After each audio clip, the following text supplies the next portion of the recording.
jërë ngeen jëf yéen ñi teewlu di ñu bàyyi xel si suñu plateforme Sénégal 7 ñu ngi leen di nuyu bu baax a baax di leen gërëm si ànd bi ak si teewlu bi ñu ngi amal mbégte ak contentement bu baax a baax di leen retrouver waat alors ñu ak yéen comme ni ñu koy faral di defee rek si ay activité dañuy leen di si gunge ak yéen waaye tamit fas yéene si ànd ak yéen. si li mu mel na rawatina nag ndiki tey ji mu nekk nag présentation mémorandum du président Ousmane Sonko bi nga xamante ne rek moom moo ko daal di def publication bi nag wala sortie mémorandum boobee sax nga xamante ni daanaka gis nañ nag ni ñu ko daal di titré daal di si bind la lumière si noonee nag la si fas yéene ñëw ak bureau politique bu Pastef ginnaaw sax benn nag poste boo xamante ni moom leaderu Pastef foofu noonu daanaka sax mën nañu wax ne géej na def lool ab publication waaye ndiki tey nag la ñu rek daal di gis ab beneen publication boo xamante ni moom leader bu Pastef foofu noonu daf ko rek daal di bind si page Facebook am bi ngir rek mën a invité Sénégalais yi ñu mën a rek daal di alors teewlu bu baax a baax mi nga xamante ni nag mbokk yi moom moo di bile mémorandum ba tax na sax boobu la bataaxal sax bi mu si rek daal di waxee mais c'est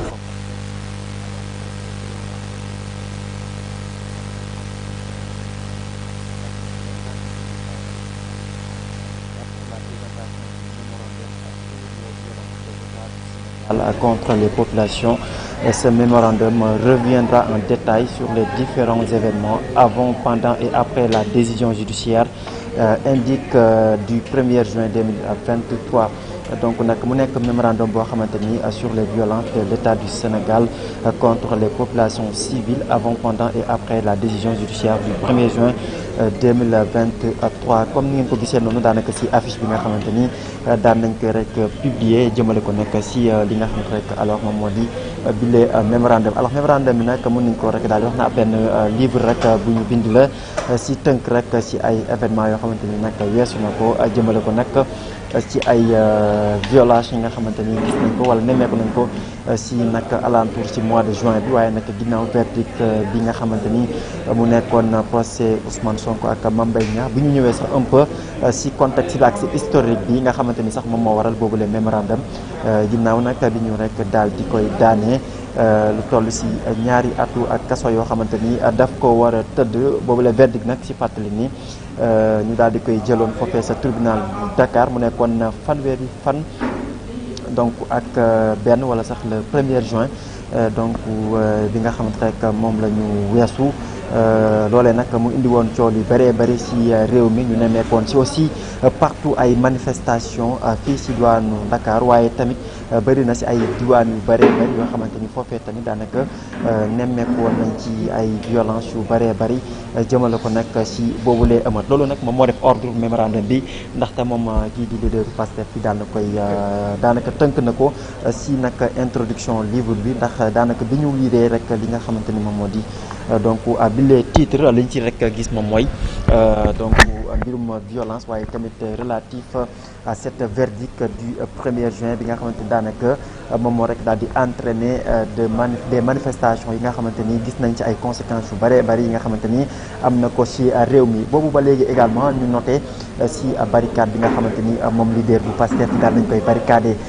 këram foofee sa cité kër góor gi sax mën nañu wax ne laataa rek ñuy ñëw ci verdict bi ndax bés bi nga xamante ni ci la jugee fële ci diwaanu Ziguinchor doon jël itinéraire tuddee ko caravane de la paix boobu les caravane de la paix sax daanaka ci ñaari fan rek la jot a jur ndax ci anam bi nga xamante ni moom leader bu Pastef boobu noonu jugee fële ci Ziguinchor dem Kolda jaar noonu pour mën a rek daal di génn Sédhiou jël nag yoonu Kaffrine bi ñëw ba Koungheul si jamono jooju nag lañ ko interpellé par la gendarmerie nationale jamono jooju également daanaka nag ñu jël ak matukaay maanaam dispositif sécuritaire boo xamante ni rek bu mucc ayib la yóbbu ko fee sa cité kër góor gi nga xamante ni ba waxtu wi ñuy wax ak yéen daanaka amagul benn notification bi nga xamante ni jot nañ ko wax ne daal nañuy lever li nga xam rek moom moo di yooyu lee ab barrière donc ba waxtu wi moom leader bu Pastef fi sax daanaka am na si ab benn déclaration bi nga xamante ni jotoon na ko def mu nekk une seule déclaration ginnaaw nag bi mu nekkee këram ba waxtu yi ñuy wax ak yéen boobu la déclaration sax bi ñu fàttalikoo amoon na si jafe-jafe pour mën a rek daal di fësal vidéo bi li ko waral nag moom moo di dañu tere woon ñi nga xamante ni moom mooy si boobule bés ñi yor wàllum communication maanaam ñiy filmer ak ay tasaare ay xibaaram ngir ñu am accès si këram ni ni mel nag indi woon jafe-jafe lool laataay rek ñuy amoon déclaration bi nga xamante ne rek marlu nag anam gi nga xamante ni également noonee nag la ñuy rek daal di salfaañi ak yelleefam moom kii di leader bu Pastef bi di Ousmane Sonko. alors si fàttali ni également ba tey bu ñu ñëwee un tout petit peu par rapport ak l'actualité bi nga xamante ni mu ngi rek daal di wéy si réew mi jëmale ko nag si li nga xamante ni mbokk yi moom moo di ñii di kuréel bu ñu tuddee FP4 di force vive de la nation ndax ñoom tamit ndiki démb rek si ab benn déclaration de presse jotoon nañu rek daal di amal li nga xamante rek moom moo di ab benn déclaration doon ñëwaat également si situation réew mi waaye tamit bëgg rek daal di organiser ñoom tamit li nga xamante ni moom moo di alors ab dialogue boo xamante ni ñu ko tuddee dialogue du peuple liñ ci sax jël comme matukaay moom moo di une journée sans presse cette journée sans presse sax daanaka mu ngi war a débuter àjjuma bi ñu dëgmal fépp si diwaanu Sénégal ñoom nag la ñuy exiger rek moom moo di ñu rek daal di respecter ak yelleefu doomu aadama yi waaye tamit ngir ñu mën a gën a sàmm li nga fekk moom moo di taxawaayu cëslaayu démocratie si Sénégal ndax liñ fi nemmeeku nag wàllum arrestation ak mbirum injustice rawatina également si mbirum élection présidentielle bi nga xamante ni ñu ngi ko nar a dëgmal ñaar fukki fan ak juróom si weeru février si atum 2024 mu nekk bésub dimanche.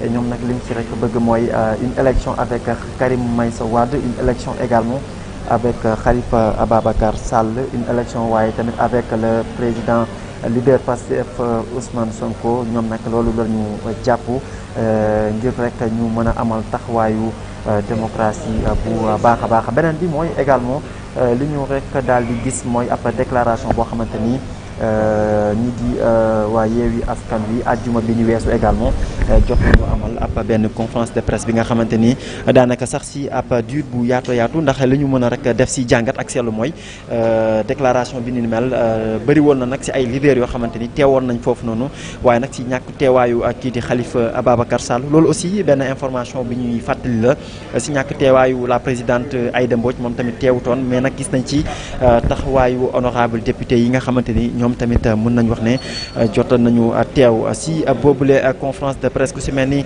donc le président du groupe parlementaire de la coalition Yewwi Askan Wi l'honorable député kii di Birame Souleye Diop daanaka moom tamit daanaka gis nañ ko léegi nii fii si siège bi nga xamante ni dans quelques instants ñu war a amal bi les présentations donc du mémorandum Maggi Pastef également ñu ngi leen di seen waxtu wi si salle bi ñu ngi tàmbalee installé wu ñoom tamit donc may seen ab benn kilifa boo xamante ni moom tamit si Maggi Pastef la bokk moom tamit jaat installé wu si salle bi donc bu ñu ñëwaatee si fàttali ne si déclaration bi nga xamante ni amoon na si aw leader yu Yewwi Askan Wi par rapport ak lañ fa mën a noté jëmale ko nag ba tey ci cadre kii di njiitalu Pastef Ousmane Sonko moom moo di li nga xamante rek moom moo di wàllum blocus bi nga xamante ni ñu ko bàyyi foofu ba tey ñoom la ñu jàpp ne nag mooy dafa doy sëkk pour rek ñu daal di teggi yooyu la barrière ndax jàpp nañu lool nag booba léegi nag amagul benn situation boo xamante ni changé na wala soppeeku na sax si boobu leen mbir ndax ñoom jàpp nañ ne daanaka mat nañ ñaar fukki fan yoo xamante ni kii di seen leader Ousmane Sonko boobu ba léegi rek li ñu seetlu mooy kenn mënul am accès foofee sa këram waaye tamit kenn mënu faa dugg naam am na si ay xibaar yoo xamante ni gisoon nañ donc kii di El Malick Ndiaye bokk également ñenn ñi si Pastef fii doon xamal sax ne ki nga xam rek moom moo di kii di Djibi Gueye Ndiaye bokk également si ñu jegeel lool Ousmane Sonko sax dañ ko tere woon pour mu désormais mu dugg foofu noonu loolu nag daanaka sax lañu gisoon après publication bi beneen bi mooy sortie bi nga xamante ni aussi Ousmane Sonko defoon nañ ko ñu si bëri sax gisoon nañ ci ay vidéo yoo xamante ni mu doon circulé si après internet bi jëmale ko nag si moom leader Pastef ko moom dinaa dañ ko gëjee teg bët lool mu daal di génn di football moom ak chargé de protocole am bi def ay jonglage ak ni mel donc nag li ni mel nag waral leaderu Pastef yi moom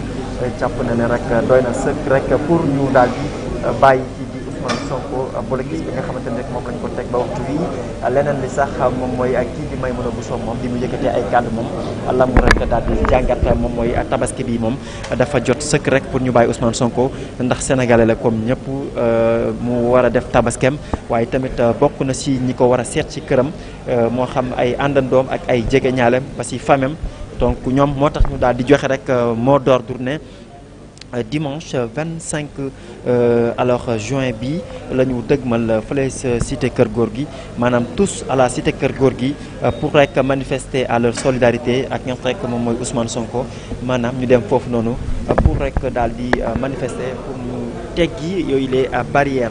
loolu nag mu nekk ay kàddu yoo xamante ne rek bu ñu sukkandikoo ci conférence des leaders yu coalition Yewwi Askan Wi ñoo ko daal di amaloon fële sa siège bu PRP àjjuma gi ñu weesu loolu nag mu nekk ay mbir yoo xamante ni ñoom tamit jàpp nañ ne dafa rek daal di war a tàgg ndax ni ni mel nag bu dañul dinañ rek passer à la vitesse supérieure ba tey mbokk yi ñu woy ak yéen ci xibaar waaye tamit ci actualité jëmale ko niki tey jii bokk na li ci gën a fës nag ci kàddu yi nga xamante ni wala sax ci ab ay xibaar yoo xamante ni jot nañ ko rek daal di am jëmale ko nag ci liberté provisoire jëmale ko nag ci ay taskatu xibaar ku ci mel ni Serigne Saliou Gueye waaye tamit ak ki nga xam rek moom moo di le chroniqueur judiciaire Walf TV ak kii di Papa Ndiaye moom tamit daanaka jot nañ ci ay xibaar yoo xamante ni sax daanaka gën nañ cee am nag yeneen information yu gën a leer ndax dañoo wax ne ils sont libres waaye gis nañ ab poste bi nga xamante ni alors kii di maître Khoureychi Ba donc daal na koy def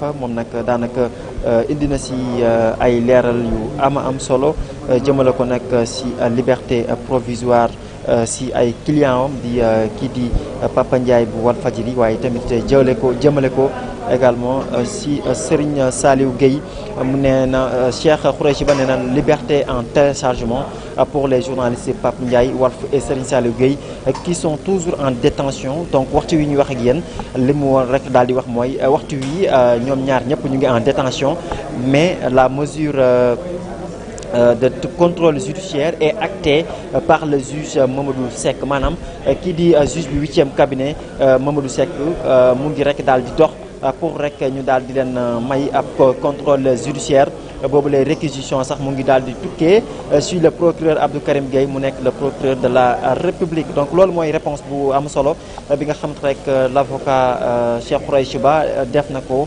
ginnaaw nag si ay rumeurs yoo xamante ni rek amoon nañ ko wala ay échos yoo xamante ni ñu ngi ko doon wax ne dañu rek daal di bàyyi kii di Papa Ndiaye bu Walfadjri waaye tamit daal di bàyyi également ki nga xamante rek moom mooy kii di Serigne Saliou Gueye ñu xam ko lool si maison de presse bu Sen TV donc beneen bi mooy si ba tey si wàllum liberté pour la presse gis nañ ci ab taxawaay boo xamante ni donc waa CAP daal nañ koy amal ndiki démb rek fële sa maison de la presse Babacar Touré donc bile coordination nag donc di coordination boo xamante rek daal di ëmb donc taskatu xibaar yi ñu daal di koy tubbee coordination des associations de presse di CAP donc conseil des médias mercredi 21 juin 2023 à partir rek exiger la liberté de la presse ici au Sénégal la ñuy sàkku ba tey rek mooy ñu sàmmonteeg ak yelleefu taskatu xibaar gi fii si réew mi ndax li ñu rek daal di nemmeeku ñoom mouvement bi di waa CAP mooy yi dee arrestation si ay taskatu xibaar dafa nekk loo xamante ni dañ koy nemmeeku fii si suñu gaal te mu nekk ay arrestation yu jéggi dayoo waaye tamit mu nekk ay arrestation yoo xamante ni bu ñu sukkandikoo si ay coordination yoo xamante ni coordination bi di CAP def na ko jëmale ko nag si boobule mbir ñoom la ñu jàpp nag moom mooy dafa war a doy am na si benn communiqué de presse boo xamante ni sax waa CAP daal nañ koy def di wax ne Papa Ndiaye ak Serigne Saliou Gueye bientôt libre, le signal de Walf en bonne voie de rétablissement. Donc la coordination des associations de presse se félicite du dénouement heureux donc des affaires impliquant le journaliste Pape Khone Ndiaye et le directeur de publication de Yoor Yoor Serigne Saliou Gueye. Cette libération annoncée de nos confrères à quelques jours de la fête de Tabaski est intervenue après une médiation entamée donc avec les autorités gouvernementales. donc loolu mooy xibaar bi nga xamante ni également am nañ ko léegi jëmale ko nag si coordination donc de la presse bi di CAP jëmale ko nag si bientôt kii di Papa Ndiaye bu Walfadjri ak le directeur de publication Yoor kii di Serigne Saliou Gueye dinañ rek daal di am rek leaderu Pastef yi war na ko amal waaye nag ñu si bëri nag dinañ posé wu la question à savoir ndax Ousmane Sonko dafay teew pour def mémorandum bi ou pas si xibaar mooy lii di bureau Pastef yi maanaam bureau politique bu Pastef ñoom ñoo ko fas yéene amal pour wax bureau Pastef di nga wax également les cadres de Pastef fii gis nañ fi comme ay représentants fii si diwaanu section bu Dakar yu tàmbalee rek daal di ñëw ñenn ñi ci également si ay honorable député ñoom tamit pour ñu daal di koy assister am na ñu tàmbalee ñëw beneen bi mooy taskatu xibaar gi aussi ñoom tamit daanaka seen présence fii si siège bu Pastef également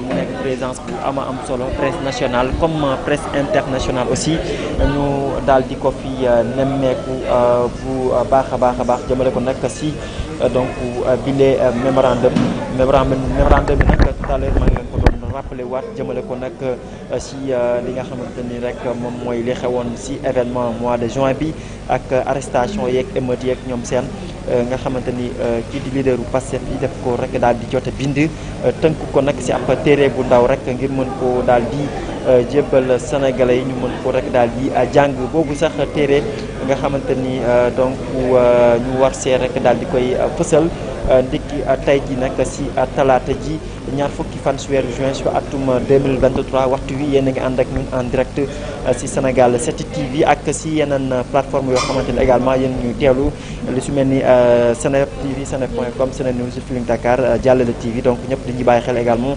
si jotaay bi ngir rek ñu mën a rek daal di teewlu bu baax a baax si jamono jooju également dañuy gërëm mbokk internet yi nga xamante ni ñoom tamit il ne cesse que nous suivre un peu partout si international si diaspora bi également ñoo ne aussi dañ leen di daal di rek nuyuwaat baax a baax également di leen ziar si teewlu bi ndax xam ngeen ne gëj nañoo jàkkaarloo ak yéen si éventuel donc programme yu mel nii rek jox leen occasion yéen tamit ngeen mën a rek daal di ñu topp waaye également di joxe rek moom moo di seen xalaat ak seen jàngat jëmale ko nag si situation réew mi donc si mbir moomee également si fàttali ni waxtu wi kii di président Bougane Gueye Dany moom tamit mu ngay amal tournéem si àll bi voilà di amal tournéem moom tamit jëmale ko nag ba tey si contexte politique donc yéen a ngi gis noonu installation yi nga xamante ni donc cadre de Pastef ñu ngi ko amal ñu ngi ñëw El Malick Ndiaye moom tamit mu ngi noonu ñëw si fàttali ni moom El Malick Ndiaye bu Pastef waxtu wi ñuy wax ak yéen ba tey moom tamit xam ngeen ne dañ ko takkal bracelet électronique moom tamit gis ngeen ko noonu mu ngi noonu taxaw ànd ak ñeneen si ay membre Pastef waaye tamit bokk si cadre Pastef yi di rek daal di installé wu ngir mën a door bi lee donc mémorandum ngir mën ko rek daal di dëgtal sénégalais yi d'ici et de la diaspora donc mbokk yi waxtu wi ñu ngi leen di rek daal di delloo antenne bi su ko defee rek ñu bàyyi leen ngeen teewlu en direct donc bi lee mémorandum comme ni ngeen ko gisee noonu ci affiche bi nga xamante ni donc ak publication bi nga xamante ni leader Pastef daal na koy def waaye tamit daal di invité rek sénégalais yi pour rek ñu daal di koy suivre à travers ci déclaration bu bureau politique bu Pastef ñoom ñoo ko war a amal waxtu bi ñuy wax ak yéen ñu ngi noonu alors di daal di rek installé wu ngir rek door ko mémorandum donc bi nga xamante ni mu ngi door léegi la ñu leen koy daal di jox micro yi ngeen daal di koy seetaan.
c'est le wolof. C'est le wolof. Après la présentation du film du sommet, c'est le wolof. C'est anglais. C'est français.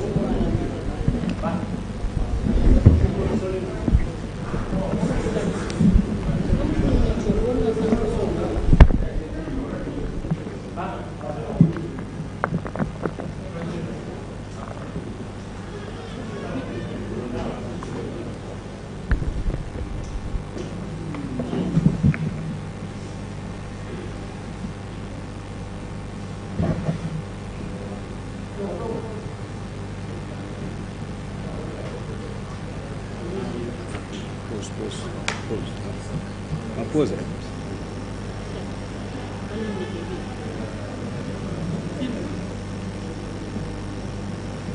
C'est bon?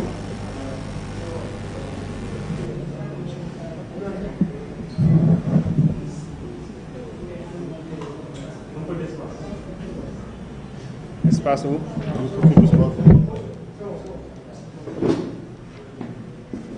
Asalaamaaleykum mbooloo mi.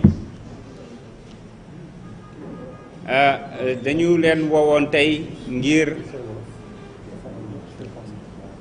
dettal leen li nga xam ni président Ousmane Sonko liggéey na ko ci lii xew fan yi nu weesu, mën nañ ne sax la ko jiitu, maanaam verdict bi ngeen xam ne ñëw na le 1er juin am lu mu indi, waaye bi mu ciy liggéey daf ko tàmbalee ca ndorteel la, maanaam ca début complot ba ak fi ñu jaar yépp ba ci bés ba, waaye tamit la ca tegu lépp, ndax umpalewu leen ni gouvernement bi dañu génne seen livre blanc yóbbu ko ci chancellerie yi ak organisme internationaux yi pour wax joxe seenaw lay. Ñun nag ñu jàpp ne jarul woon yàkkamti, ndax mbir yi daanaka leer na, mais pour l'histoire dafay baax ñu dëxëñ lépp comme ni ñu ko yàgg defee ci benn téere bu ndaw ngir mën a ñëwaat ci fànn yi benn par benn. te liggéey bi du bind kese wax, maanaam du bind rek wax, waaye dafa ànd ak ay preuve, maanaam lépp lu ñu wax am na preuve. moo tax bu ñu ko présenté di ngeen gis ni am na ay annexe lu toll ci 22 annexe, te bu ngeen ci dem di ngeen fa fekk preuve yi muy wone ne rek comme ni ko tur bi wuyoo lumière, maanaam leeral yépp ci li xew lépp. moo tax dinañ leen dëgtal déjà benn film boo xam ne mën nañ ne doyoon na sax pour retracer affaire yi wane li xew, waaye document wu 36 pages boo xamante ne nii aussi dafa relater fait yépp ci ni mu demee. man dinaa introduire tegal leen film bi tënk lu ndaw ci wolof, waaye li ëpp solo madame la vice-présidente Yacine Fall moo koy def en anglais, monsieur le vice-président Birame Souleye Diop def ko en français, ndax presse internationale bi ñu ngi fi aussi, te lii dafa nekk loo xam ne dafa soxal àdduna yépp. donc damay bàyyi ñu seetaan rapidement rek film bi, su ko defee ñu ñëw ci tënk bi ci wolof. Moi le jour où le leader des Sénégalais mettent à la tête du parti ce dernier fonctionnaire.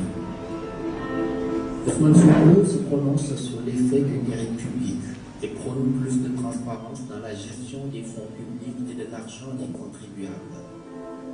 Il dénonce les faits de prévarication et les scandales dans les très hautes institutions de l'État sénégalais. Cette position courageuse lui a valu d'être injustement radié de la fonction publique sénégalaise en 2016 par le président Macky Sall par décret. Depuis lors, il fait l'objet de menaces et d'attaques sur sa personne. En 2018, dans une vidéo publiée par Nouvelle Actu, il reçoit des menaces de mort de la part du premier vice-président de l'Assemblée nationale, Moustapha Cissé Lo, et ce, sans conséquences judiciaires. Après une meeting en octobre 2018, une de ses militantes, Maria Massagna, en charge de l'organisation de Pastef Kormassar, est violée avant d'être assassinée lâchement. Aucune enquête ni procès à ce jour. En 2019, son convoi est attaqué en pleine campagne électorale à Aïré-Lago par des nervis à la solde des responsables locaux de la mouvance présidentielle. 13 janvier 2020, interdiction des réunions à Saint-Louis sur la brèche entre le député Ousmane Sonko et les populations. Oui, madame, laissez-nous travailler, ouais. Ça, police, à quoi? Vous faites tout le temps des harcèlements, pourquoi? Laissez-nous travailler. Non, mais ça, c'est des exagérations. En 2021, il fait l'objet d'une traque politico-judiciaire sans précédent. Un groupe de personnes à la solde du pouvoir monte un complot contre lui pour l'accuser de viol. Il est convoqué au tribunal et sur le chemin pour aller répondre, il subit un blocage de son convoi par le groupement d'intervention de la gendarmerie nationale au rond-point Mermoz, qui n'a pas empêché de se rendre au tribunal et il est arrêté pour trouble à l'ordre public, participation à une manifestation non autorisée. Les populations se révoltent et résistent contre l'injustice. Pas moins de 13 morts et plus de 600 blessés selon la Croix-Rouge ont été comptés du côté des manifestants. Toujours en 2021, son convoi est attaqué dans le sud du pays par les hommes de Luka, un des lieutenants de Macky Sall. Bilan, 16 blessés du côté des nervis engagés par le pouvoir pour attenter à la vie d'Ousmane Sonko. Depuis mars 2021, 12 Élois sont bafoués dans les procédures judiciaires avec une surcharge des chefs d'accusation pour forcer une condamnation.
Toutes les plaintes déposées par Ousmane Sonko sont restées sans suite.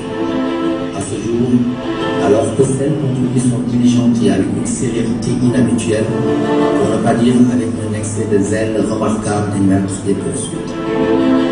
En juin 2022, sa maison est barricadée sans aucune base légale et il lui est interdit de se rendre à la mosquée pour la prière du vendredi.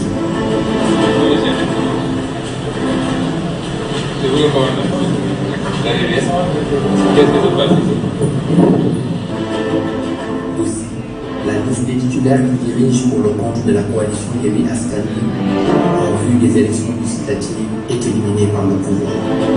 Les populations manifestent et dénoncent cette injustice. Puis, 3 jeunes sont tués. Ces assassinats dénoncent sans suite à ce jour. Toujours en juin 2022, le 10 plus précisément, 11 membres de Pastef sont arrêtés dans l'affaire dite des forces spéciales et sont accusés de terrorisme. Depuis octobre 2022, Ousmane Sonko fait l'objet d'un harcèlement lors de son numéro 12 et ce, par double 800, Tours et Tivaouane entre autres. Ces harcèlements sont le fait de gendarmerie nationale instrumentalisée par le pouvoir qui a poursuivi systématiquement son convoi.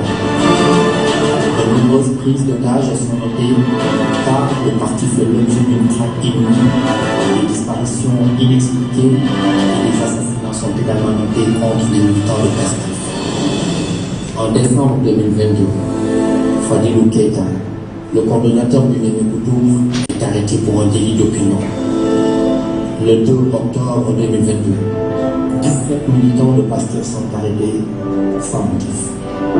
Le 4 octobre 2022, 9 autres sont arrêtés à Diourbel pour avoir distribué des flyers aux fins de sensibilisation par les inscriptions des Sénégalais sur les listes électorales. Cette liste non exhaustive d'événements atteste de l'acharnement du gouvernement du président Macky Sall sur la personne d'Ousmane Sonko et son parti, dans le but de l'empêcher de se présenter à la présidentielle de 2024. Ce qui explique que toute l'énergie de l'administration judiciaire semble être consacrée à créer des dossiers, les uns plus absurdes que les autres, pour la trêve devant un tribunal dans le mépris total des autres affaires courantes des citoyens. S'agissant des forces de défense et de sécurité déployées, il est inacceptable, voire inconcevable, que ces forces républicaines soient dévoyées de leur mission régalienne pour servir à intimider un adversaire politique au pouvoir en place. C'est dire le peu de temps que Macky Sall et son régime font des préoccupations du Sénégal. Tous ces agissements visant à faire taire Ousmane Sonko et à l'empêcher de s'exprimer constituent une atteinte grave à ses droits et violent manifestement le titre 2, article 8 de la Constitution du Sénégal, qui garantit à tous les citoyens les libertés individuelles fondamentales, les droits économiques et sociaux, ainsi que les droits collectifs. Au-delà de cet acharnement sur la personne d'Ousmane Sonko, l'État du Sénégal perturbe la liberté de circuler de tous les autres citoyens résidant dans le quartier dans lequel habite Ousmane Sonko du fait le blocus de ce quartier. Le Sénégal viole ouvertement les instruments internationaux de protection des droits de l'homme dûment ratifiés tels que la Déclaration universelle des droits de l'homme de 1948 et la Charte africaine des droits de l'homme et du peuple.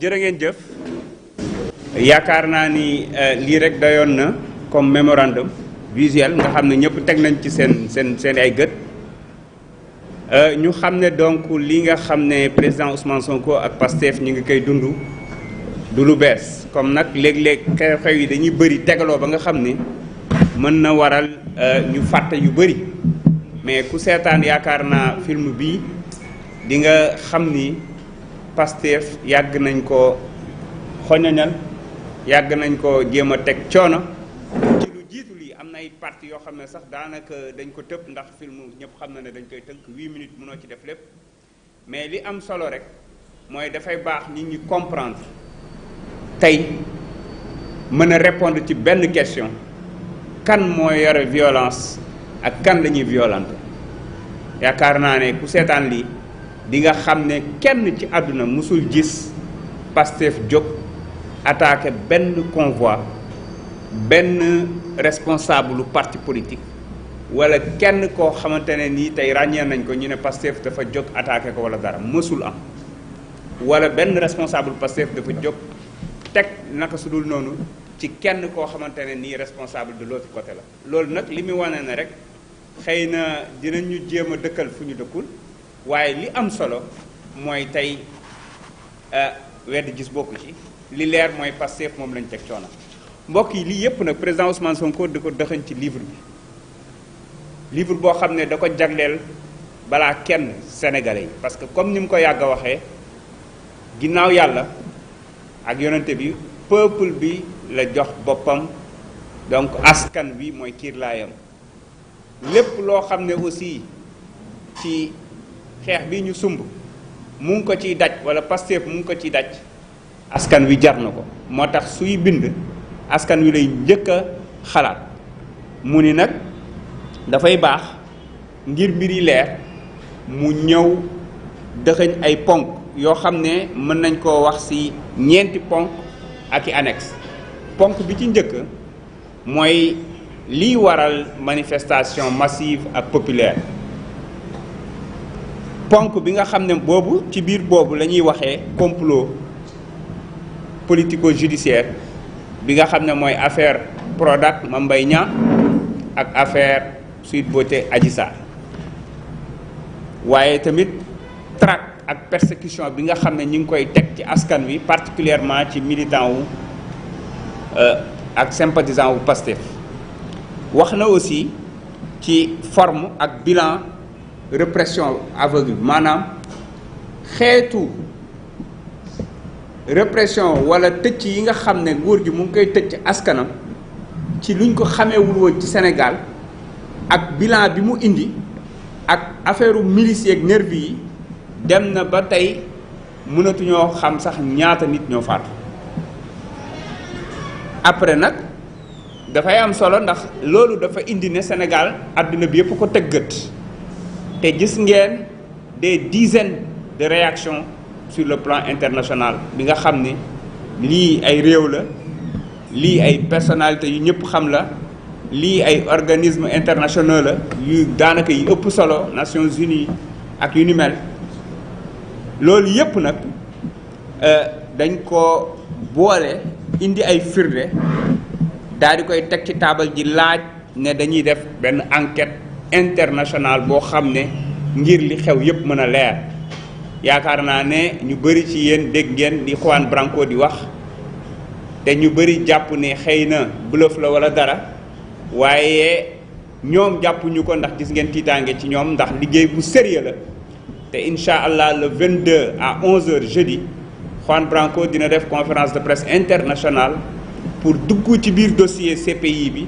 ngeen xam fan la ci toll ak yan jéego lañ ci teg te loolu incha allahu rabbi di ngeen ko mën a seetaan en direct sur nos plateformes mais aussi li ñu wax ni yëpp nag dañ ko doxañ ci li ñu woowe ay annexes 22 annexes mbokk yi yoo xam ni boo ci dugg parce que après dinañu partager lien bi fi nga xam ne di nga fa mën a télécharger document bi 36 pages waaye di nga mën a cliquer à partir ci lien boobu dugg ci annexe yi di xool benn par benn nu mu la neexee lépp lu ñu wax ñu ne la boo demee ci annexe nangam di nga fa fekk preuve loolu nag mbokk yi moom lañ leen indiloon waaye dinañu projeté léegi nii lii nga xam ne mooy document bi parcourir ko rapidement parce que après di ngeen ko am donc amuñu temps di ko benn bennal juste pour ngeen gis ko xam ni ñu ko liggéeyee ak ponk yi nga xam ne tënk nañ ko ci ak li nga xam ne laaj nañ ko su ko defee après ma bàyyi sama naataango yi ñoom ñi ñëw ci wàllum anglais bi ak français bi donc livre bi dañ ko tuddee mën nga ko def version kii mën nga play normalement version plein écran.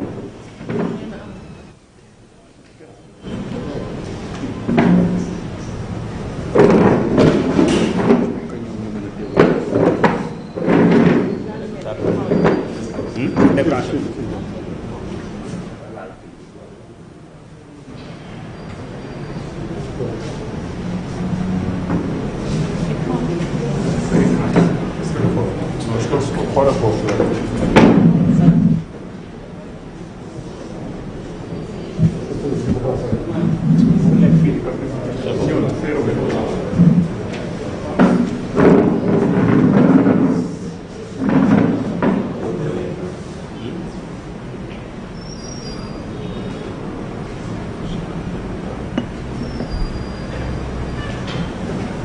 Voilà, donc livre bi su ngeen xoolee lumière sur les violences de l'État du Sénégal contre les populations civiles avant, pendant et après la décision judiciaire du 1er juin.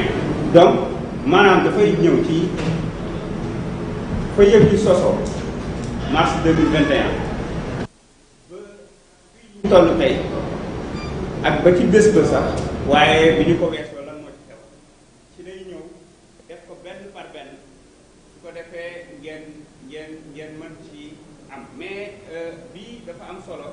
xëy na ñu liir ko pour nit ñi dégg ko xam ko ndax dafay wax ni face aux événements tragiques maanaam li nga xamante ne nii moom moo xew ci harcèlement judiciaire bi nga xamante ne nii moom ci boppam dund na ko te mu doon complot boo xam ne dañoo utiliser as ndaw di sénégalais mu tuumaal ko loo xam ne dara amu ci te yaakaar naa bi verdict bi génnee ñëpp d'accord nañ ne dara amu ci loola ba mu génnee dafa am loo xam ne daf ko jur ci Sénégal ba adduna bi yëpp teg gët Sénégal moo tax nag pour mu leer ndax état bi dafa dem jël benn livre blanc bind ci quelques lignes dem yóbbu dajale ambassadeurs yeeg yooyu am lu mu leen junj am lu mu leen wax am maanaam joxe aw layam ñun nag dañuy ñëw président Ousmane Sonko ne moom da koy jël temps defar ko ak firnde yi nga xam ne yëpp war na ci am mu doxañ ko boole ko dégtal ko askan wi dégtal ko ambassadeurs yi dégtal ko bref communauté internationale bi yëpp mën si jot xam ko lii mooy poñ yi nga xamante ne nii moo ci nekk ñoom laa doon wax mais rapidement di ngeen gis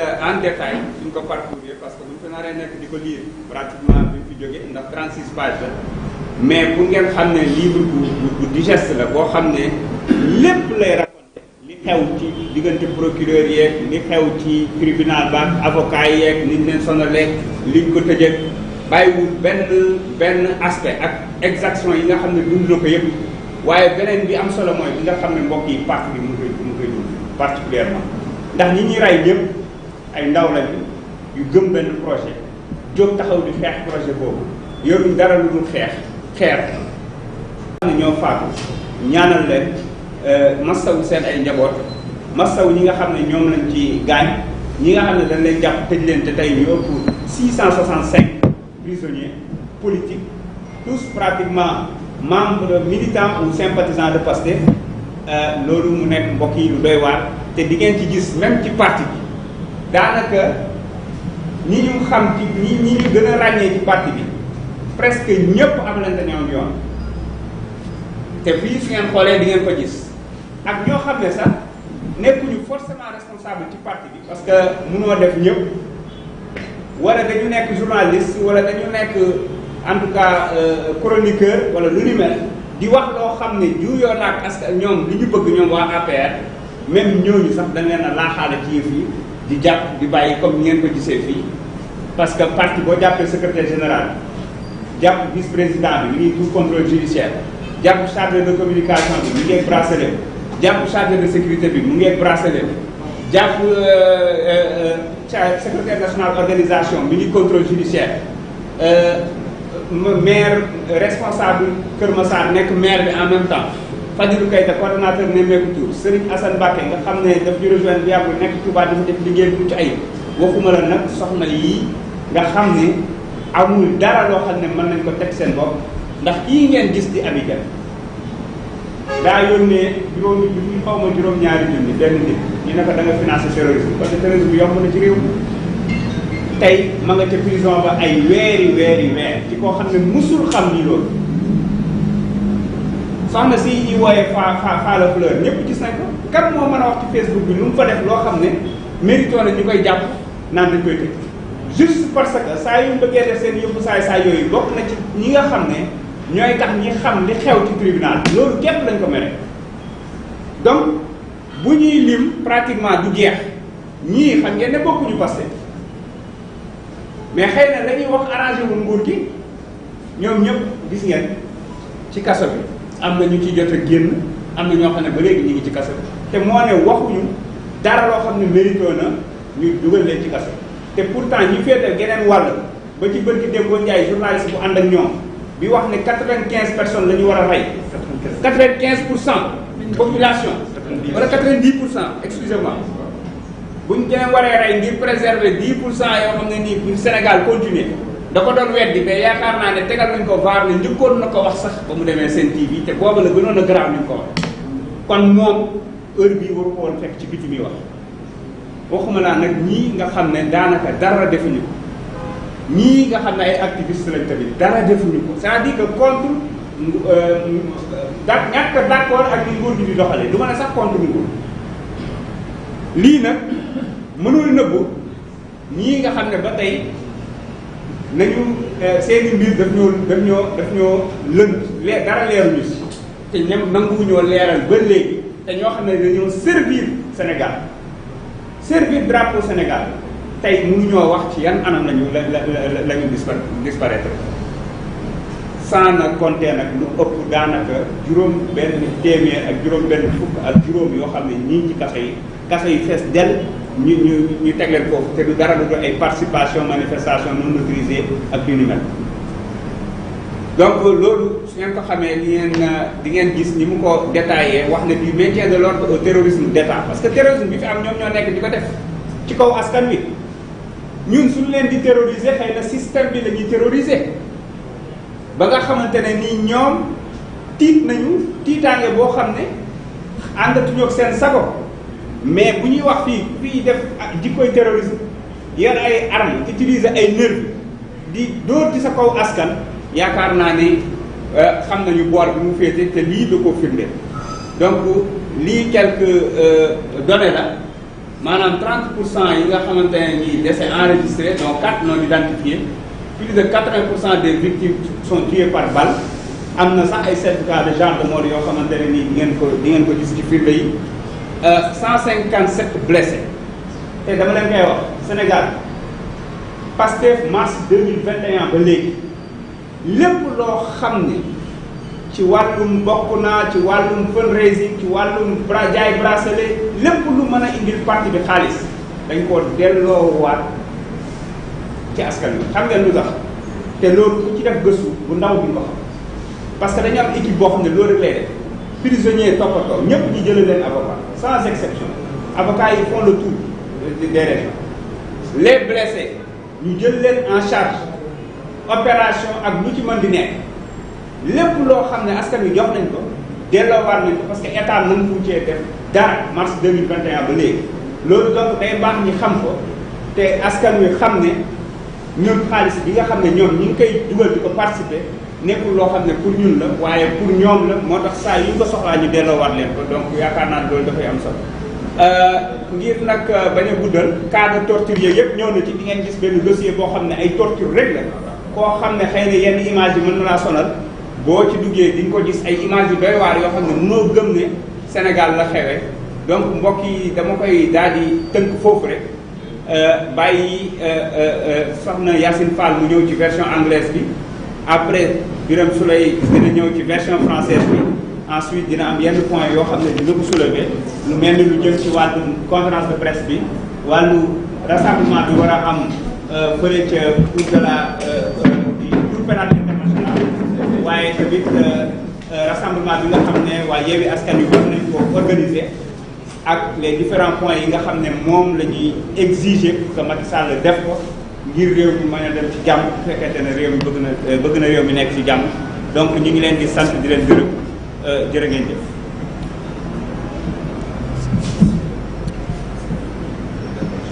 Okay, good evening. Okay, I would like to start by really thanking members of the press for coming today to listen to us. As you all know, we have lived in Senegal very sad and difficult moment for the past weeks. The world and the international media and governments, international organizations have all called on the government because of the violence and the level of brutality that they have testified through their own eyes, through videos. The government has produced its own version of what happened.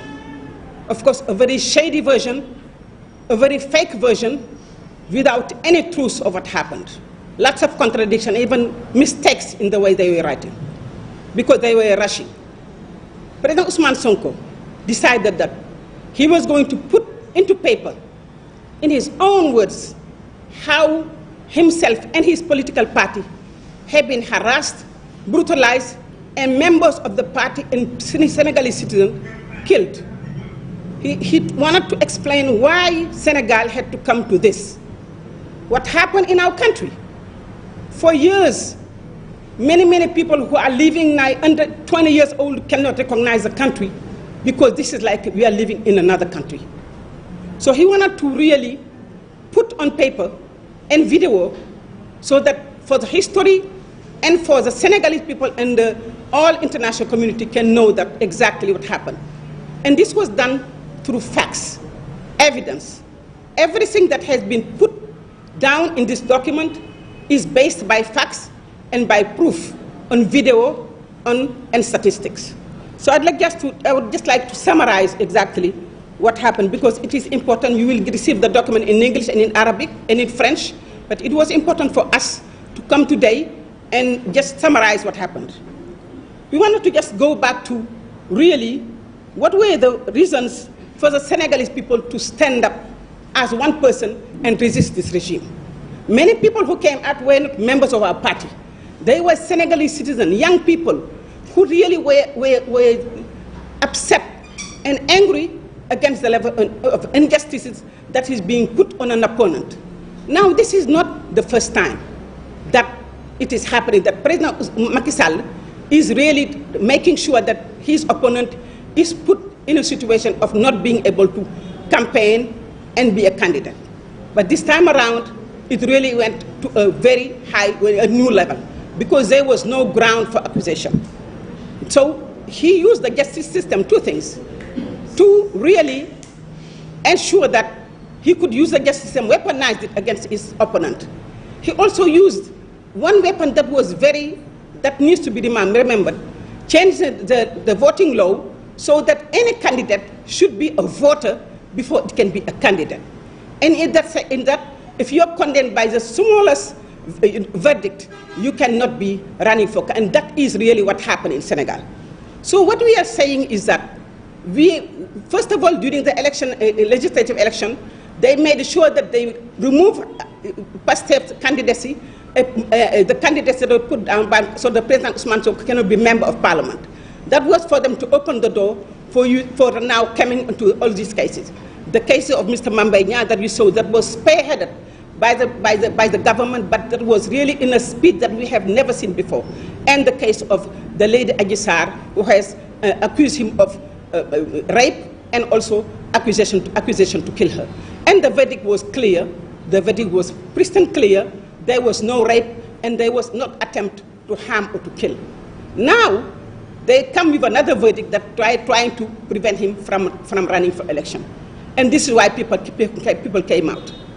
But what happened was, we saw the level of violence that the government has organized violence, that militia people, side by side by the gendarmerie and the police, shooting live bullets ammunition on Senegalese citizens, on youth, the level of torture that we have never seen before on people. Until just yesterday, we saw another case of torture. But also the repression on putting people in jail. And I just want to give the figures here. 30 people have been killed. 26 confirmed shot by gunshot killed, and 4 non-identified. So 30 people have been killed. More than 80% of those people killed were killed by gunshot wound. More than 80%.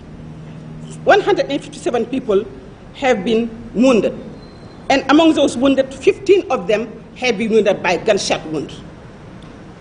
So you see this level of violence in Senegal that is really, beyond barbaric, beyond anything we have ever seen of Senegal. So really, President Macky Sall has shown his face, his real face, his true face to the world. And this is why they are now running around faking stories. Because when the Minister of Foreign Affairs stand up and state that the High Commissioner for Human Rights, the UN High Commission for Human Rights has congratulated Senegal, it is not true. The High Commissioner of Human Rights does not congratulate a president who shoots his own people. The High Commissioner of Human Rights does not congratulate a government that shoots its own people. What the High Commissioner of Human Rights said that Senegal is good at providing its reports on time. Now the reports can be true or fake, because these reports, when they are presented, there is an opposition, is a civil society report to counter the report of the government. So all the High Commission of Human Rights said that Senegal is good at giving report. Now, it's one thing to give a report, it's another thing to tell the truth. And many times, what is being put in this report are not true. So I just wanted to mention that. And to end, I would like to really say that we are following the cases because we think that your international legal instruments that exist, not only the International Criminal Court, but there are many, many international jurisdictions that we will use. The Senegalese Human Rights Organization and the Senegalese people and PASTEF will use to demand justice. Beyond, of course, all we have done to help all the people that have been incarcerated, access to lawyers, to help people, to feed people who are in jail, to ensure that anyone wounded be treated and receive medical care. Because the government has decided to not give a medical care to people who have been wounded. The government went even going inside the hospitals to catch people who had been caught in manifestation and take them to jail. And I would like to end by saying that this situation have really seen high situation of violence against women and violence against children. And institutions that are working on violence against women and violence against children need to investigate this case. Beyond the investigation, the UN Human Rights Commissioner is going to provide and support the Senegalese government. So it is very important for us to state that many cases of rape, a woman coming from work, working on the side, being caught by the police in the chateau, being beaten and told, if you make a noise, we'll rape you, and be put in jail for days.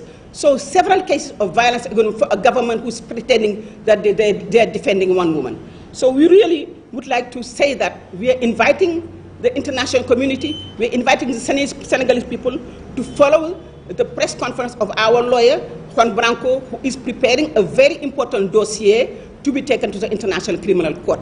We are also calling upon everyone to join us on the 25th of July, because we're going to stand up, because President Sonko has been incarcerated inside his own house without due process, illegally. And it is time for him to be able to freely get out. We understand that President Macky Sall is terrified to see President Ousmane Sonko outside, standing up and be followed by the Senegalese. But he will have to see it. He will have to deal with it, because it is time for him to go. It is time to write his handover note and leave. It is time for him to leave, because his time is over. So we'd like to just thank you again for coming, and thank you for listening. And I will pass on our Vice President, who is going to speak in French. Thank you very much for listening. Great job.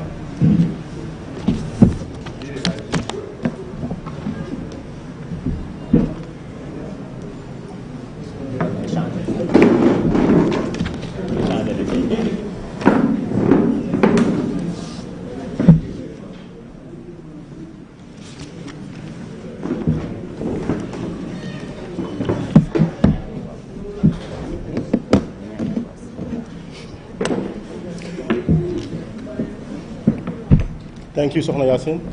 I'm afraid I won't be precise and clear, more precise and clear than you, but I will try. Bonsoir à tout le monde. Nous vous remercions encore d'être là avec nous pour participer à ces échanges sur aujourd'hui la présentation du document mémorandum sur ce qui s'est passé ces derniers jours.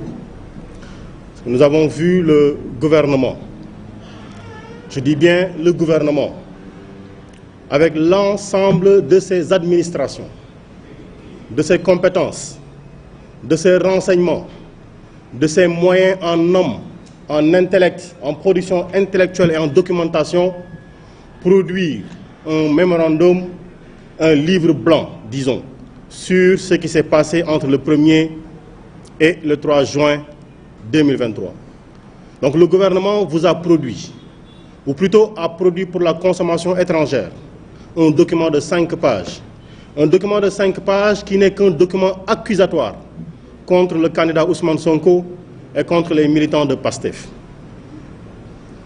Et face à ceci, PASTEF, pour sacrifier juste à sa tradition, être précis, concis, clair, juste et véridique, a travaillé avec le président Ousmane Sonko pour lui permettre de produire en réponse en information vraie par rapport à ceux qui ont été les cibles de la communication du gouvernement, les vraies informations sur ce qui s'est passé.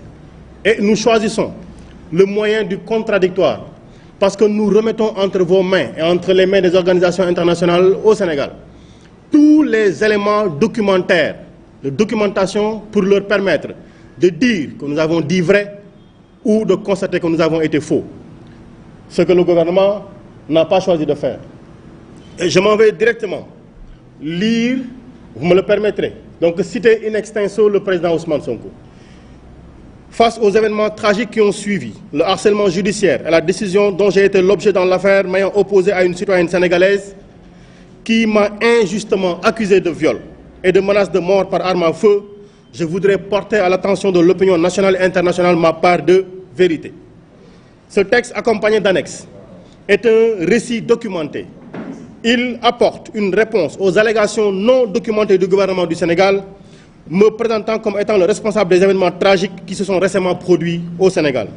Il est accompagné d'un ensemble de pièces et annexes prouvant la véracité des faits qui relèvent de la responsabilité historique et entière du président Macky Sall, de son ministre de la Justice, de son ministre de l'Intérieur, sa police, sa gendarmerie, ses milices armées et ses juges. Ce document est destiné en premier lieu au peuple sénégalais, ensuite aux autorités consulaires, aux organismes internationaux, aux amis et partenaires du Sénégal, ainsi qu'à tous les démocrates d'Afrique et du monde. Pour contribuer à la clarté des événements cités, ce témoignage factuel et non polémique, uniquement guidé par le souci de rétablir la vérité, est conçu autour des points que nous allons développer là et maintenant. Et quels sont ces points? Il nous faut retourner à l'origine de tout ce qui s'est passé. Le cadre documentaire a présenté la situation. Je voudrais simplement que l'on s'accorde sur une chose.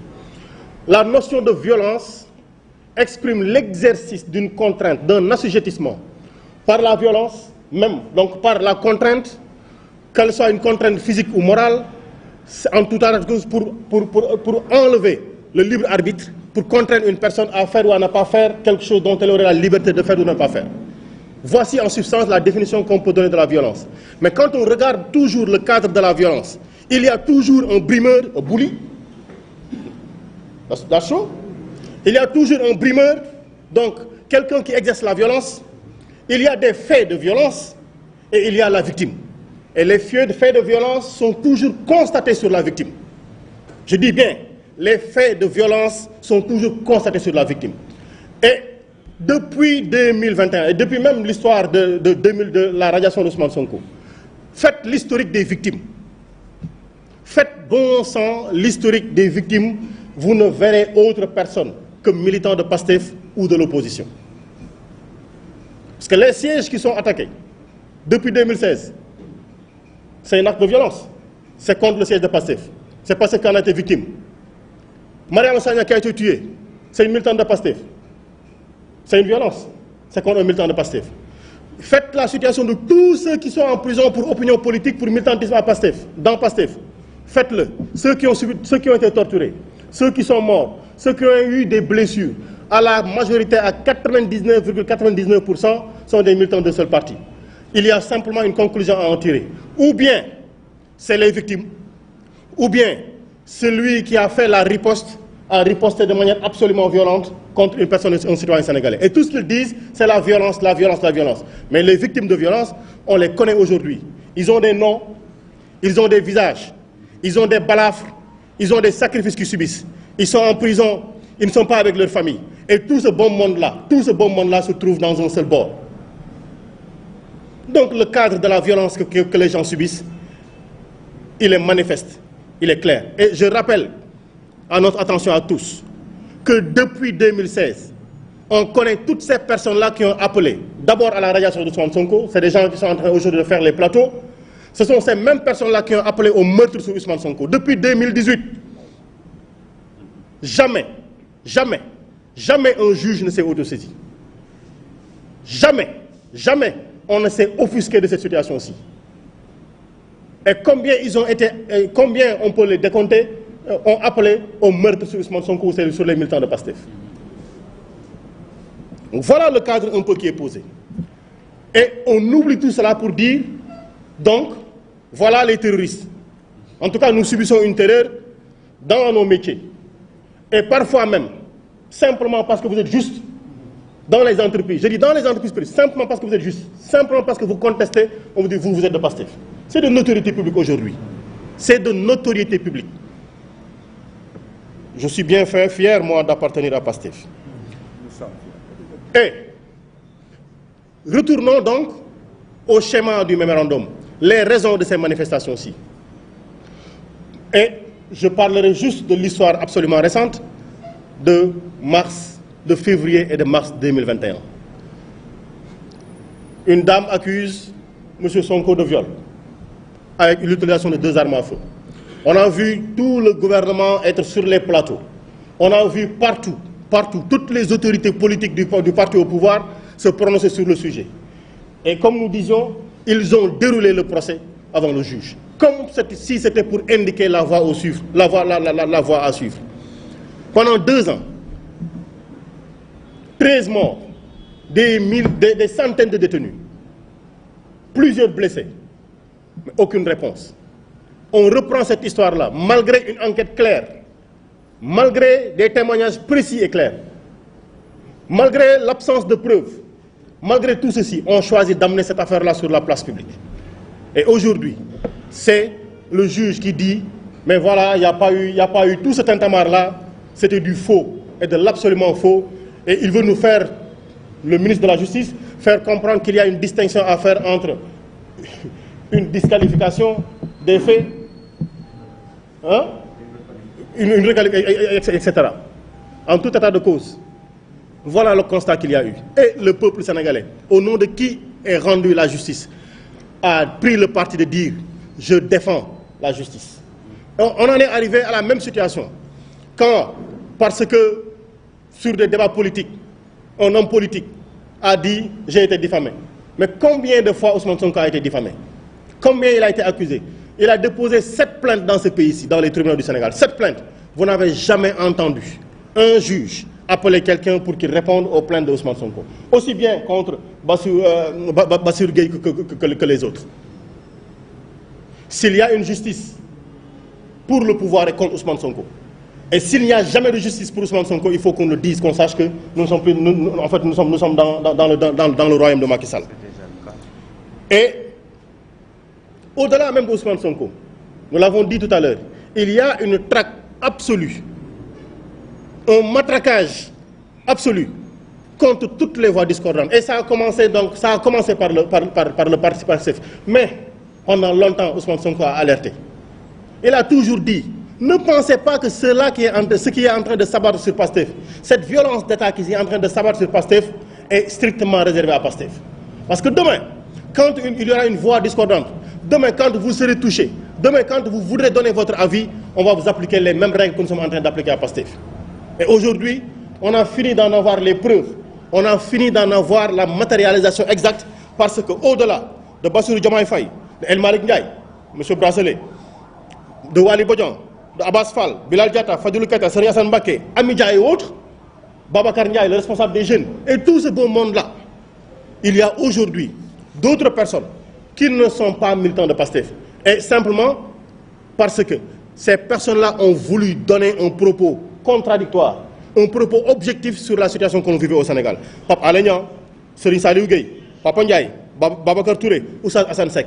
Au-delà de ces personnes-là également, il y a des gens de la société civile qui ont eu à aller dormir à l'hôtel 0 étoile simplement parce qu'elles avaient une opinion contradictoire, une opinion qui rétablissait la vérité. Et Dambou connaît bien l'histoire. Nitdoff, Abdou Karim Gueye, Anibal Ndim, Cheikh Omar Diagne, aujourd'hui Cheikh Bara Ndiaye et Walfadjri pour l'histoire que nous en connaissons. Et à côté de ceci, nous sommes dans un pays où, aujourd'hui je dis au premier trimestre de l'année 2013, sur l'exécution du budget, c'est le ministère de l'Intérieur et le ministère des Forces armées qui ont les plus grandes hausses d'utilisation du budget. Dans l'année 2023, je veux dire. Ça veut dire quoi? La consommation budgétaire la plus importante, c'est pour le ministère de l'Intérieur et le ministère des Forces armées. C'est pourquoi? C'était pour acquérir du matériel militaire. C'était pour acquérir du matériel de maintien de l'ordre. Mais ce matériel-là ne sert pas à savoir où se trouve le corps de Didier Badji de Fulbert Sambou, où François Mancabou est. Et qu'est-ce qui s'est passé? Il sert simplement à dire à El Malick Ndiaye, on te suit. Il sert simplement à dire à Birame Khoudiaïlo, on te suit. Il sert simplement à dire à Ousseynou Ly, on te suit. Il sert simplement à dire à Bassirou Diomaye Faye, on est en train de traquer toutes tes messageries sur Facebook. Chaque fois que vous écrivez, nous allons commenter. Ils passent leur nuit à lire, à relire, pour voir quel est le mot qui peut asseoir une infraction. Voilà ce qu'ils font aujourd'hui. Et ça n'est pas en train de s'arrêter ceci. Parce que aussi, la conséquence absolue de tout ce traçage, de tout ce flicage, de tout cet espionnage, c'est les constatations que nous avons faites sur le terrain. Aujourd'hui, nous avons enregistré 30 décès. Et pour les 30 décès, nous avons 4 corps qui ne sont pas encore identifiés. Et je dis bien, je le répète, pour qu'on nous entende bien, vous n'avez pas entendu des pluies, vous n'avez pas entendu des tornades, vous n'avez pas entendu des bateaux qui ont chaviré dans les océans. Mais des corps sont en train de sortir de la mer, habillés, pas en tenue de natation, pas en tenue de plage, mais habillés, leur jean, leur t-shirt, leur jean, leur chemise. Qu'est-ce qui peut l'expliquer? Et toutes ces victimes, plus de 80% de ces victimes-là ont été tuées par balle. Et je dis, il était encore difficile il y a quelques jours pour ces familles-là de récupérer les corps. Parce que quand les médecins légistes ont établi les morts, les décès par balle, les autorités de l'ordre, parfois, ont refusé de signer ces papiers-là, de consigner ces papiers-là pour permettre aux familles de récupérer les corps. Voilà les constatations que nous avons faites. Et il y a 157 blessés, dont 15 l'ont été par balle. Voilà la situation que nous avons. Mais je dis, dites-vous bien, tous ces chiffres que l'on donne, toutes ces statistiques que l'on donne, ne sont orientées que dans un seul sens. Les victimes de ces violences-ci. Donc, s'ils étaient supposés être ceux qui exerçaient la violence, ils sont bien faibles par rapport aux ripostes. Ces personnes-là, blessées ou mortes, ont été bien faibles par rapport à la riposte. Et qui a été l'auteur de la riposte? J'accuse le gouvernement du Sénégal d'avoir été l'auteur de ripostes disproportionnées. Et c'est là ce qui explique, quand le Premier ministre est venu à l'Assemblée nationale, on lui a posé la question de savoir quelle est l'analyse qu'ils font sur le niveau de réponse à la manifestation qu'il y avait et l'usage de la violence. L'usage de la violence d'État, l'usage d'armes, de la torture, des menaces, du traçage, du matraquage, tout ceci, il n'a pas voulu répondre. Lui, le neutre du gouvernement. Il n'a pas voulu répondre. Et on a vu le ministre des Affaires étrangères nous déclarer que le Haut Commissariat des réfugiés, les Nations Unies, ont donné un satisfecit au gouvernement du Sénégal. Encore un saupoudrage, encore un mensonge. Parce que ce qui a été dit, ce n'est pas que le Sénégal est dans de bonnes conditions. Ils ont simplement dit que le Sénégal a l'habitude de déposer ces documents en temps. Mais la réalité, c'est qu'est-ce qui est contenu dans ces documents-là. S'ils ont été si pressés de produire le livre blanc, vous qui avez pris le temps de le lire, truffés de fautes et de mensonges, ils continueront à produire des rapports truffés de fautes et de mensonges. Et ce rapport-ci est truffé de mensonges et d'inexactitudes. Et pendant ce temps, aujourd'hui, ça fait plus de 20 jours que le président Ousmane Sonko est séquestré chez lui. Ça fait aujourd'hui 20 jours que ses avocats ne peuvent pas lui rendre visite. 20 jours qu'aucun militant ne peut lui serrer la main. 20 jours que sa famille ne peut pas sortir librement. 20 jours qu'aucune autorité ne peut produire un document attestant de la légalité, de la légitimité et de la normalité de la décision qui a arrêté de séquestrer Ousmane Sonko et de le mettre en résidence surveillée de manière tacite. Mais nous le disons, tout ceci est documenté. Si la justice a choisi son camp, nous le répétons, il y a toujours une justice au-delà de la justice intérieure. Et nous produirons toute la documentation. Nous leur donnons le choix, la liberté de nous apporter la contradiction. Nous leur donnons le choix.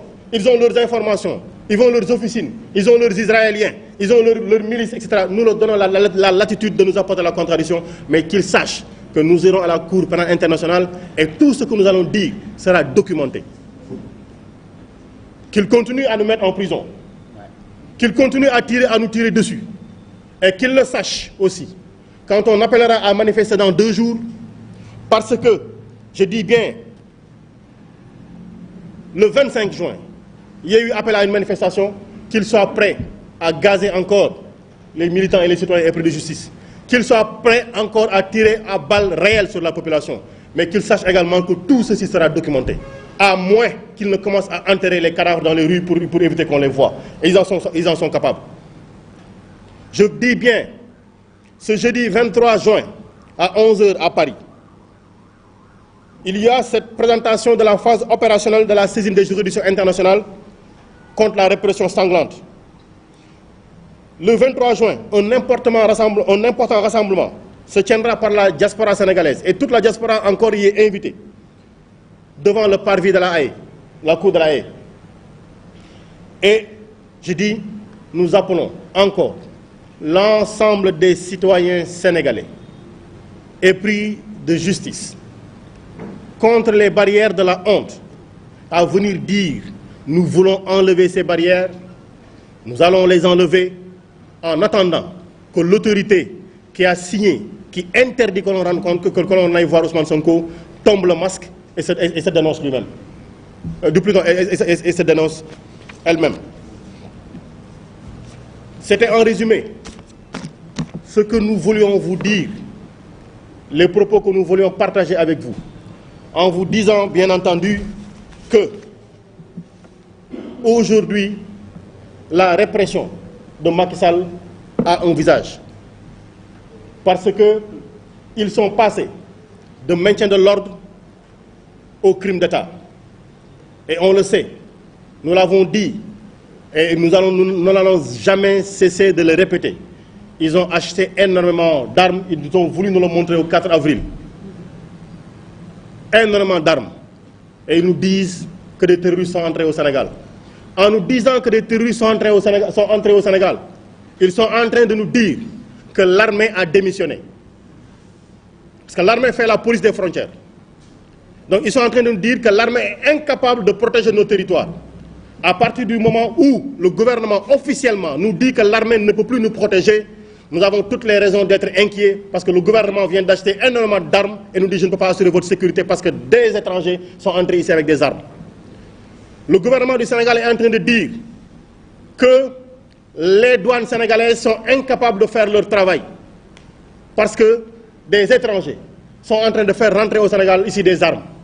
Jusqu'à la preuve du contraire, les seules armes qui sont entrées au Sénégal ont encore été commandées par le gouvernement du Sénégal. Et pour le dénoncer, aujourd'hui, la stigmatisation de la région sud, il faudrait que nous en parlions. Le transport public ne roule plus, le transport maritime ne roule plus. Et aujourd'hui, il y a un ciblage que l'on fait des populations qui ont des noms à consonance de la région du Sud.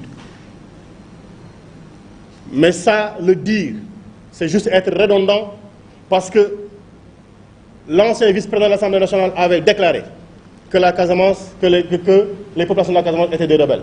Il l'a déclaré de manière publique. Le président de la République a dit, si vous voulez faire partie du Sénégal, votez pour moi.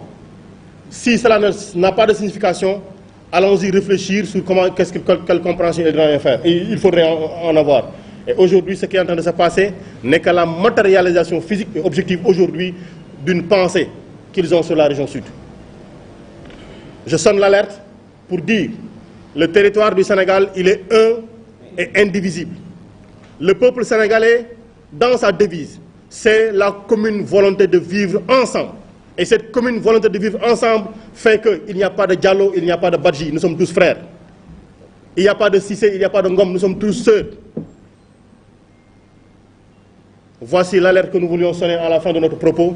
Nous vous remercions infiniment. jërëngeen jëf donc loolu lañ leen indiloon tey di la leen doon dettal di wax ni rek document bi dina disponible ci site Pastef les Patriotes dinañu ko partager un peu partout am na version téléchargeable surtout pour la presse ak ñi nga xam ne aussi bëgg nañ mbir mi leer am na yeneen liggéey yu nekk di ci def aussi yoo xamante ne nii daanaka yemb na pour que ñëpp mën ci am accès ci làkk ba ñu dégg wala ci ku mën a gis ak ku mën a dégg ak ku nekk daal di nga ci am sa wàll incha allahu rabbi parce que dafay baax nag askan wi yëpp xam li xew jot information bi nga xam ne mooy bi wér bu ko defee nag ñoom ñu mën a settantal ci seen xel ak seen xalaat mbokk yi daal vidéo bi tamit dinañ ko partager comme ni mu ko waxee pour que ñëpp mën koo gis xam li xew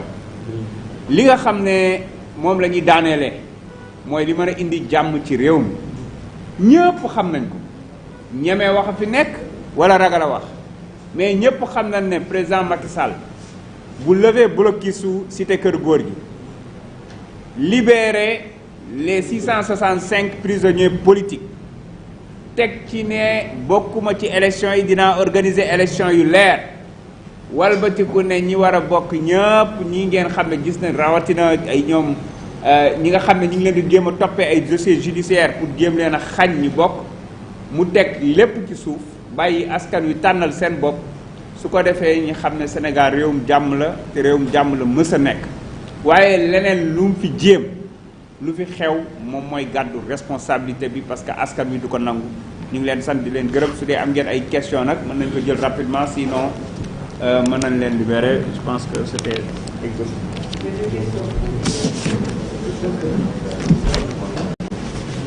bon.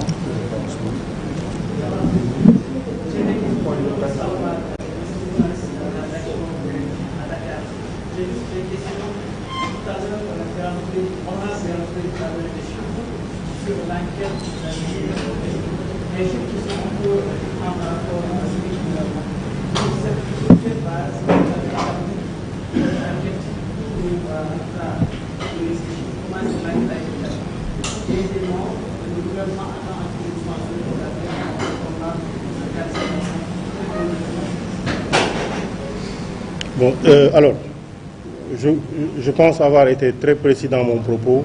J'ai dit, le gouvernement a juste pris 24 heures ou 48 heures pour sortir son document. Le document que nous sommes en train de produire aujourd'hui est étayé document annexe et de preuves matérielles. Les noms et familles de toutes les victimes sont connus. Ceci, c'est des informations bien précises. La situation des détenus est connue parce qu'au quotidien, il y a une tournée que les gens font pour savoir dans quelle situation les détenus sont, pour pouvoir mettre à leur disposition des avocats. Mais ça, nous le faisons, ça nous permet d'avoir des informations. Je suis clair, j'ai dit, toutes les personnes mortes ont un nom, un prénom et une famille. Je pense que je ne peux pas être plus clair que cela. Le gouvernement peut dire 7 morts ou 14 morts. Si je dis 30 morts, demandez-moi les noms et les prénoms. J'ai dit, on a 26 personnes bien identifiées, prénoms, noms, et 4 personnes qui ne sont pas identifiées. Je pense que cela est clair sur le nombre de décès.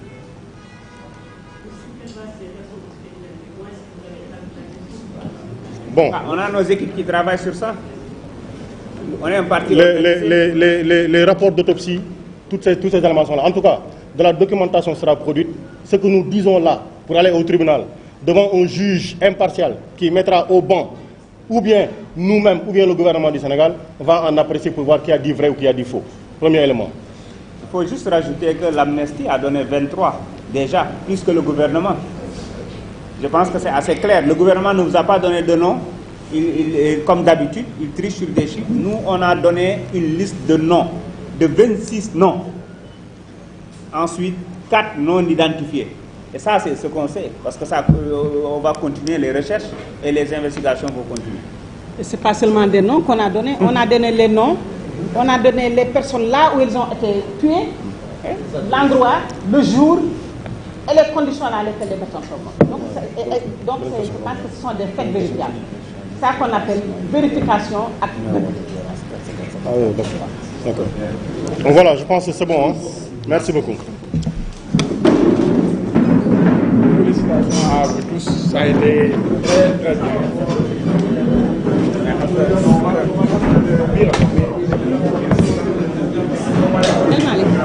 Donne-moi ça, ma sac, sur la table.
Jay,